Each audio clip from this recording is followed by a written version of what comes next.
El placer una vez más de estar comunicados con el doctor Eduardo Barcesat, todos lo conocemos, abogado constitucionalista, militante de los derechos humanos. ¿Qué tal, Eduardo? Soy Raúl Varela, me acompaña Carlos Márquez. ¿Cómo le va? Muy bien, los saludo a ustedes y a la audiencia. Muchas gracias. Mire, recién estábamos hablando de lo que se empezó a saber sobre este intento del gobierno que aparentemente quiere avanzar con la flexibilización laboral. No sé si usted, desde el punto de vista jurídico, ha analizado lo que ha salido en los medios, como para ver su opinión sobre el tema, sobre el carácter constitucional o no de lo que se está hablando, ¿no? Sí, sin entrar en una minucia, debo decir que todas las iniciativas son inconstitucionales, lesionan la supremacía constitucional y de los tratados internacionales de derechos humanos y convenciones de la OIT. Recordemos que los tratados tienen jerarquía de cláusula constitucional, en ellos está expresado claramente el principio de no regresividad en materia de derechos humanos, entre ellos las condiciones que rodean al trabajo. Este es un retorno medieval que pretende imponer el gobierno. No sé cómo irá en el Congreso, espero que sea rechazado, pero anticipo que de lo contrario va a colectar una catarata de acciones de impugnación de inconstitucionalidad, sea vía amparo o vía de acción declarativa de inconstitucionalidad. Es una bestialidad que no puede ser aprobada por ningún operador serio del derecho. Claro que tenemos un poder judicial Claro. que no satisface ni medianamente siquiera los requisitos de idoneidad, imparcialidad, competencia y independencia de criterio. Bueno, estos requisitos que están establecidos también en una convención internacional ratificada por la nación argentina, la idoneidad, la independencia, la imparcialidad, la competencia, repito, no se encuentran satisfechos en la era actual. Estamos desde el gobierno de Macri, pasando sin muchas alteraciones, bajo el gobierno de Alberto Fernández, y ahora precipitándose, diría, en una catarata con lo que debiera ser el accionar del Poder Judicial, el control de legalidad y de razonabilidad. Bueno, todo esto no hace promisorio el panorama institucional, pero bueno, habrá que enfrentarlo si es que en el Congreso de la Nación no se logran las mayorías necesarias para rechazar el engendro normativo, que es una especie de descendencia putativa del decreto de necesidad y urgencia 70/23, que todavía sigue vigente, y de lo que queda supérstite de la ley bases. Bueno, lamento no poder ser optimista ni calificar con apoyo a iniciativa alguna de este proyecto. Y seguramente el que venga en materia financiera, es decir, impositiva, va a ser de igual Sí. jaez, es decir, va a buscar de privilegiar a los sectores de gran poderío y concentración económica y dejar a los trabajadores que aportan su alícuota al esfuerzo nacional, dejarlos con mayores exigencias y cargando, diría, con toda la responsabilidad de aportar al tesoro de la nación. Bueno, es un cuadro de descomposición institucional, lamentablemente apoyado en esta última confrontación, tal vez más por miedo que por convicción, pero el hecho cierto es que el voto, repito, lamentablemente dio un aval a esta gestión de gobierno que deploro y que critico institucionalmente a través de pedidos de juicio políticos y a través de acciones declarativas de inconstitucionalidad y amparos constitucionales. Eduardo, justamente usted estaba hablando de lo que pasó el domingo. Yo sé que la pregunta que le voy a hacer es difícil porque habría que meterse en la cabeza de cada uno de los que fueron a votar, pero usted no sé si pudo hacer algún análisis del porqué de esta decisión de una parte, de si bien el 60% del electorado no votó a este gobierno, bueno, hubo un voto muy importante del 40%, un poco menos tal vez, de gente que a pesar de, sabiendo de todo lo que está pasando y sintiéndose perjudicada en la mayoría de los casos, igual dio su voto a este proyecto. No sé si usted tiene idea, lo pensó. Sí, sí, hice un ensayo que publiqué en Perfil, creo que salió el martes Es verdad, sí, de el esta martes. semana. Sí, sí. El martes. Bueno, ahí señalo, primero, lo de siempre, digo, en estas últimas contingencias electorales, de que el gran ganador ha sido el ausentismo. Por supuesto, un ganador pírrico, porque con eso no contribuye a nada. Tal vez simplemente a dejar constancia de su rechazo a la política y que nada provoca o convoca al pequeño esfuerzo de ir a votar. Bueno, súmele a eso los votos nulos y los votos en blanco. Sí, claro. En este caso debo señalar que los votos nulos han crecido por la cierta complejidad de esta boleta única que obliga a hacer 2 tildes. Y algunos creyeron que con uno alcanzaba. Así que bueno, votaron por una categoría y por la otra no. Uh-huh. Bien, dicho esto, vamos a razones más profundas. Creo que también la oposición en el debate previo, limitó su tarea, su trajinar, al hecho de poder definir las candidaturas, o dicho más sencillamente, la puja interna de los distintos partidos y movimientos, entre ellos el mayoritario, me refiero al peronismo, que tuvo y sigue teniendo un debate interno irresuelto que se, digamos, amalgamó mediante las candidaturas, pero ¿qué es lo que sucedió en todo esto? No hubo un programa, no hubo un solo programa, y digo que también con profundo dolor personal, por supuesto, no lo generalizo, que entregué a varios medios una serie de ideas llamadas aporte para el proyecto 2025-2027, todos ellos basados en la Constitución Nacional y en los tratados internacionales de derechos humanos. Y que nadie diga, bueno, es el progresismo o un zurdo. No.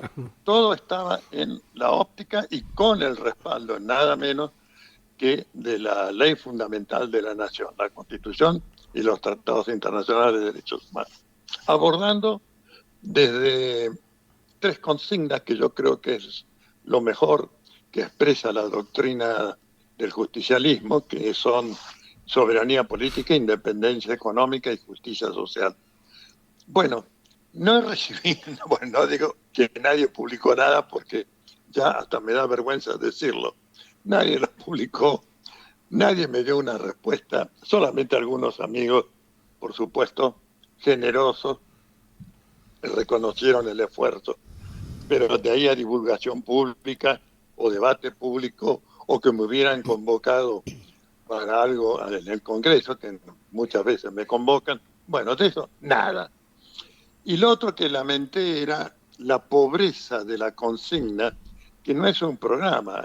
La consigna la hay, por supuesto, pero decir un programa, frenar a Milei, en lugar de poner patria o Milei, independencia o colonia, alguna cosa que nos pusiera frente a lo dramático que es la geopolítica de nuestro momento, particularmente en Latinoamérica. Pensemos en lo que es un matón internacional que pretende anexar Canadá, nada menos, Groenlandia, nada menos, recuperar el canal de Panamá, vaya acto de usurpación colonialista, cambiarle el nombre al Golfo de México, buenísimo, poner en jaque con amenazas militares a los gobiernos progresistas del continente latinoamericano y reclamar de nosotros una base militar en la isla de Tierra del Fuego para que haga pareja con la de la OTAN o Inglaterra, que está como usurpante en las Islas Malvinas. Frente a ese panorama Sí, de nos quedamos con Fernanda Milei. realmente América, la doctrina Monroe resucitada y agigantada, que se haya votado ese apoyo que condicionado prometía la gestión del gobierno Trump, me parece un acto de, yo diría, síndrome de Estocolmo, ¿no? Es decir, el torturado, el martirizado, el secuestrado, etcétera, le canta loas y alabanzas a su torturador, secuestrador, etcétera. Yo realmente esto lo vivo con mucha angustia, debo reconocerlo, porque, bueno, uno pensaba que después de 40 años de esto que se llamó la transición democrática, el pueblo argentino tendría un poco más de entereza. Y como decía el Papa Francisco, sentido de patria, ¿no? De defender lo nuestro. Nuestras riquezas y recursos naturales, que lo sepa la audiencia, están puestos en garantía del repago de la deuda externa argentina. Esto porque la Argentina no cubrió con la inmunidad soberana los bienes que son, sus bienes que son las riquezas y recursos naturales, que conforme las normas de mayor jerarquía del derecho internacional de los derechos humanos, así que son vinculantes para el G196.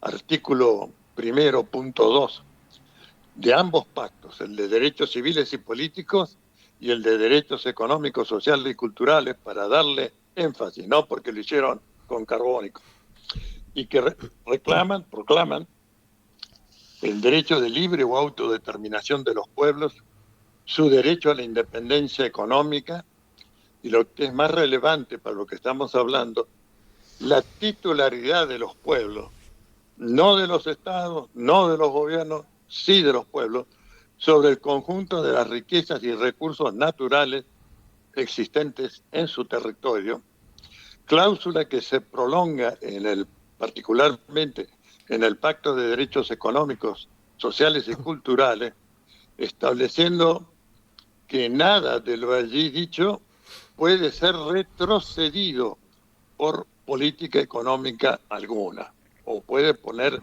en jaque lo establecido en el pacto. Cuando Ahora, Eduardo, la Argentina ratifica, sí. En línea con lo que está diciendo, nosotros observamos, los que tenemos algunas décadas en política, algo que usted debe haber visto en los 60, en los 70, parcialmente durante el gobierno de Menem, cuando el contrabando de armas y demás cuestiones, algo en el gobierno de Mauricio Macri cuando fue el golpe de Estado a Evo Morales, que es el territorio prestado para operaciones negras, de nuevo, encubiertas de los servicios más espantosos de Estados Unidos. Y me parece que el resultado del domingo abre también la puerta a esta barbaridad, ¿no? Ninguna duda que estamos en un declive, diría, vamos cayendo de la forma más brutal y precipitada en garras de convertirnos en parte de una alianza belicista que va a implicar represalias. Ya lo dijimos en el 92, cuando Carlos Menem, nos metió en el conflicto del Golfo Pérsico. Sí. Yo promoví un amparo en esa época, primero porque no había autorización del Congreso para la salida de ese pequeño contingente, insignificante contingente que mandó Menem para estar del lado de los vencedores sin poner mucho esfuerzo. Y que esto iba a implicar previsiblemente represalia. Bueno, el amparo al que se le dio curso inicialmente, cosa que valoro, ¿no? Porque un ciudadano particular promueve el amparo, obligó a que el Congreso se expidiera a rajatabla ahí para darle la autorización cuando ya estaban llegando al Golfo Pérsico. Pero después el juzgado me lo rechazó, diciendo que yo actuaba en función de intereses simples y no de derechos. Bueno, cuando ocurrieron el primer atentado, que fue la Embajada del Estado de Israel, le presenté un escrito, el expediente estaba ahí todavía boyando, sin otro trascendido. Le dije, doctor, acá están los intereses simples de que hablaban Claro. ustedes, ¿no? Lamian el piso. Tantos muertos, tantos heridos, bueno, el conflicto. Bueno, ni que hablar después lo de la AMIA, que fue todavía más terrorífico. Creo que no tienen dimensión a veces que por ser figuretti, uno Menem de sentarse al lado de Bush corriendo las plaquetas de los asientos, otro como un estúpido sentado enfrente, poniéndole cara adobada para que le dé el salvavidas que lo rescate en esta contienda electoral. No tiene visión o tan sumiso, ciego, que no comprenden que a nivel internacional estos actos tienen consecuencias, un resultado. Sí. Nunca son inocentes, claro, nunca hay, bueno, ya pasó. No. Esto recién empieza. Y cuando veo la flota instalada en el Mar Caribe, cercano, bueno, ya veo que Colombia, Venezuela, tal vez México, no tanto porque, bueno, el país fronterizo se cuida un poco, pero veo un desastre invasivo, inmediato. Hemos vuelto a la época de los Marines, los bombardeos, lo que hicieron en Panamá, hacerlo en otros territorios. Y bueno, nosotros entregados de pies y manos, y lo que es más preocupante desde el punto de vista del porvenir, con nuestras riquezas y recursos naturales, donde la Argentina no mantuvo la inmunidad soberana del Estado. Es decir, tenemos protegidas las embajadas, los buques y los aviones de guerra, por lo que vale. Pero lo que es muchísimo, pero muchísimo más importante, está al aire y colgando, violando además la cláusula de la Constitución que le reconoce a las provincias el dominio originario sobre sus recursos naturales. Hemos hecho una gesta con algún resultado para que varias provincias sacaran leyes declarativas de que sus riquezas y recursos naturales no serán puestos en garantía de repago de deuda externa contraída por el gobierno nacional, violando la cláusula federal del artículo 124 de la Constitución, que es que mencioné. Ahora, Eduardo, bueno, ahí está protegida. Usted Sí. hace un rato hablaba de la doctrina Monroe, 1828, si mal no me acuerdo, la política del gran garrote por toda América Latina, ¿no? Creo que era de ese tiempo la cosa. En el medio, ayúdeme porque yo no pasé por la Facultad de Derecho. Soy estudioso nomás, ¿vio? Pero voluntarista, si se quiere. Muchos años después nosotros fabricamos la doctrina Drago, digamos, en contra de las misiones punitivas. ¿Voy bien? Perfecto, Sí, la doctrina Drago, la doctrina Calvo. Sí. Tenemos unos antecedentes en materia de... Sí. Eran liberales, quiero aclarar, en esa época. Sí, claro. Pero eran liberales que tenían dos ventajas. Primero, sabían derecho. Segundo, eran pro patria argentina y pro patria latinoamericana. Nuestros liberales de ahora, si es que se los puede llamar así, son genuflexos, lacayos, sin ningún saber jurídico, y bueno, lleva a estas conclusiones la situación que estamos atravesando. Pero sí, esa historia que usted recuerda, muy bien recordada, está abonada por una serie de acciones valiosas en la doctrina y en la práctica política latinoamericana. Recordemos también, y pongámoslos en el homenaje, al doctor José María Ruda, bajo el gobierno de Arturo Illia, Sí. y canciller Zabal Ortiz, tuvo el debate en Naciones Unidas en la comisión anticolonialista, Mm. lo hizo pelota al representante británico, le ganó por unanimidad, el único que votó, por supuesto, por su representante fue Inglaterra, y de eso dio origen a la resolución en que se basa nuestro derecho de reclamación de la soberanía territorial sobre las Islas Malvinas. Por eso lo he recordado con respeto.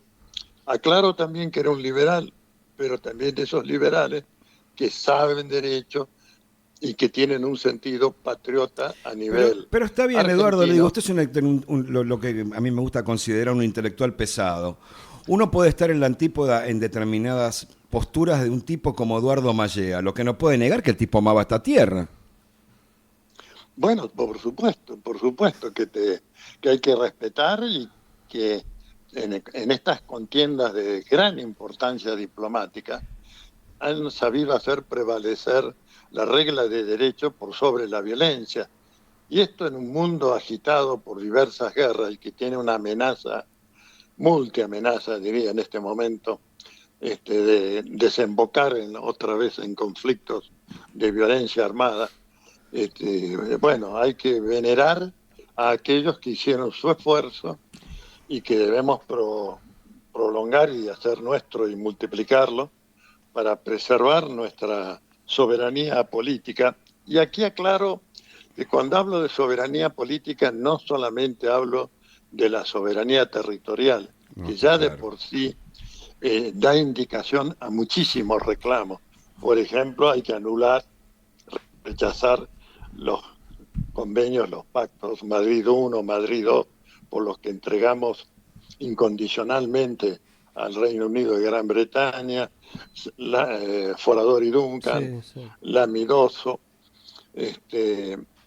Tenemos que eh, eh, llevar adelante el proyecto geopolítico del Canal Magdalena, que es Mm. no solamente una salida al mar para los buques que transitan al río Paraná, sino es un proyecto geopolítico porque las limitaciones de los canales interoceánicos hace que el cruce por el Atlántico Sur y esto sea de una enorme caudal y trascendencia económica.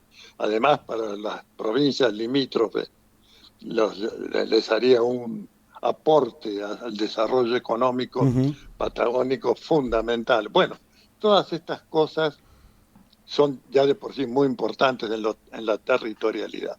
Pero tenemos que agregar que también tenemos que recuperar nuestra soberanía legislativa y jurisdiccional.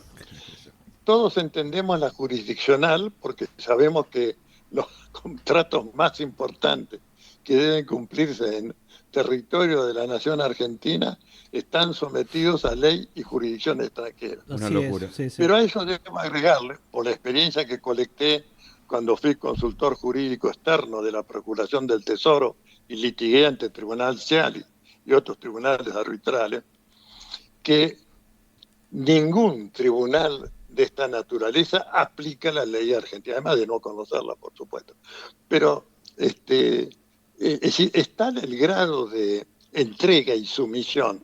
Lo que ha hecho la jueza Presca con el tema IPF y ese fondo buitre Burford, Ujú. que nos persigue por todos lados, bueno, creo que es una muestra de la estupidez nuestra de aceptarle la competencia a un tribunal de suburbio de Manhattan Sur, estado de Nueva York. Bueno, esto es inconcebible, ¿no? Lamento decir, porque alguna gente que está ahí en los tribunales merece mi respeto, pero los tribunales CIADI, que es del Banco Mundial, son tribunales de mercachifle. Es decir, de derecho no saben un carajo.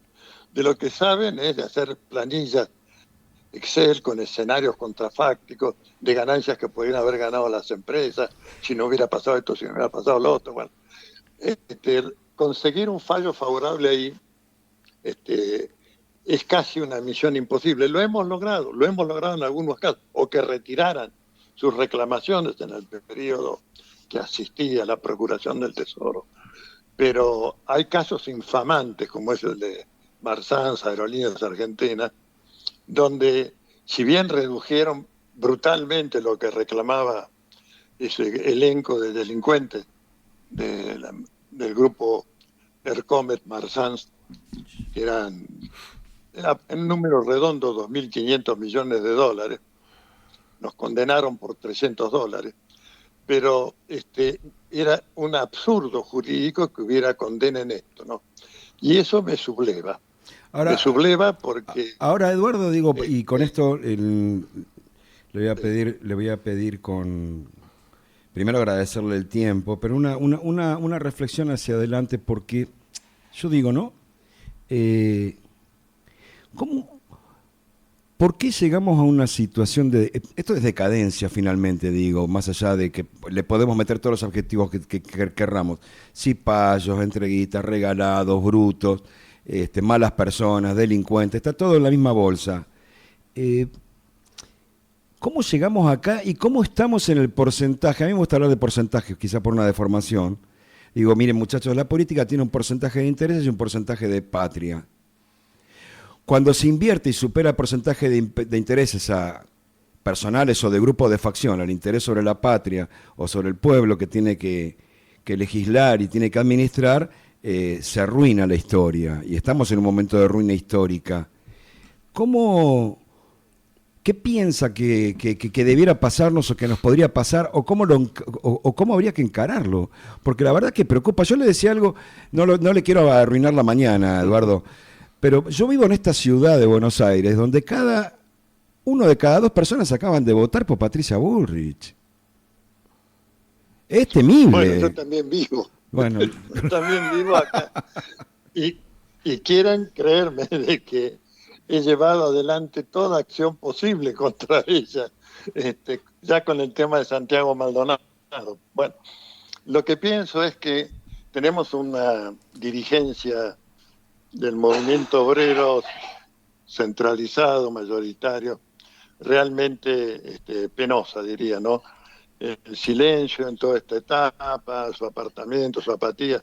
Ahora tal vez tome alguna medida con este proyecto de reforma laboral. Seguramente no va a ser una actitud de enfrentamiento global, va a ser una cosa negociadora para preservar las obras sociales de cada sindicato, etcétera. Presumo que va a ocurrir. Bueno, esto ya nos quita una gran columna del sector popular, de que sea una columna activa, y yo llamo columna activa aquellas que se movilizan, como los jubilados, como el Garrahan, como los universitarios en defensa de la enseñanza pública. Bueno, probablemente estas medidas nuevas que pretende introducir en el sistema jurídico, que son todas, por supuesto, además de inconstitucionales, contrarias al pueblo, bueno, provoquen un resurgir del reclamo, del derecho de resistir a la opresión, que está consagrado en esa cláusula señera de la reforma del año 94, deber de obediencia a la supremacía constitucional, y que le reconoce al pueblo el derecho de resistir los actos de violencia institucional. Lo que está ocurriendo a nivel institucional y lo que ha ocurrido hasta acá es violencia institucional. De manera que están ejerciendo la cláusula, el derecho reconocido en la cláusula más señera incorporada en el año 94. Y con esto termino. Le hago la última y lo libero, y desde ya le agradecemos el tiempo. Hay un tema que me preocupa mucho que tiene que ver con lo que está pasando con los represores que están condenados o que todavía no tienen condena firme. Vio que la Corte Suprema ha sacado un fallo hace poco donde le exige a los tribunales que tienen que justificar muy minuciosamente la prisión preventiva para esta gente, y a partir de esta decisión de la Corte, algunos represores que todavía no tienen sentencia firme, porque se está debatiendo en la Corte se ha recurrido a la Corte para definir en última instancia, como el hijo de Suárez Mason, Carlos Suárez Mason, están pidiendo la excarcelación. ¿Cómo está viendo usted esta situación en el ámbito de los derechos humanos?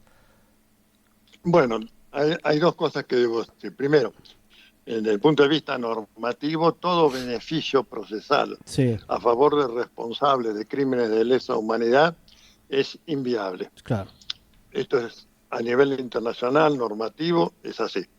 Ahora, reconozco y deploro que la lentitud de obrar por las contingencias políticas, por los miércoles que fuera, hace que estos procesos se conviertan en una prolongación que también lesiona la cláusula del tiempo razonable que está tanto en la Convención Americana como en el Pacto de Derechos Civiles y Políticos de Naciones Unidas. Y está nuestro grado de deterioro institucional que estamos con tribunales que funcionan con un 40% de su plantel, el plantel que nominalmente debieran tener, y además presididos por una corte de 3 miembros que ya de por sí es deplorable. Bueno, y con una actitud, por supuesto, de sacarse de encima los juicios y no de resolverlos. Esta es la síntesis. Así es. Bueno, Eduardo, le agradecemos muchísimo el tiempo que nos ha dado para reflexionar un poco esta mañana de sábado, Que tenga buen fin de semana, Eduardo. Bueno, y que me manden el link. Yo se lo mando, yo se lo mando a la tarde hoy seguramente. Me lo manda. Bueno, que esté muy bien. Que sigan bien. Gracias. Gracias.